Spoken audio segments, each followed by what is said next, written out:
काली पूजा पाई चलचंचल भद्रक चांदबाली बजार रे जमुछि पूजा रीतिनीति अनुसार माँ दक्षिणेश्वरी आराधना चली माँ को दर्शन कर आशीष लाभ करुछन्ति भक्त माने 7 दिन धरी चांदबाली बजार रे पूजा चलिबो। प्रत्येक दिन माँ निकट रे यज्ञ चली परंपरा अनुसार माँ निकट रे प्रथम आटिका भोग लगी होता है। असंभव भाव में भक्तों भिड़ हो काली संध्या बेले जो भिड़ से भिड़ को आमको आयत्त करवा भारी कष्टर आज सकाल भिड़ जना पड़ी भगवान जानती काली जानती ये होती प्रत्यक्ष देवता प्रत्यक्ष देवती कहीं कौ काल मो बापा अमल सी प्रतिष्ठित होती पूजा भल हो सब तो काली पूजा फेमस हुए चांदबाली काली पूजा सब आड़े फेमस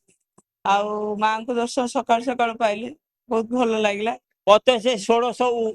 उपचार सप्त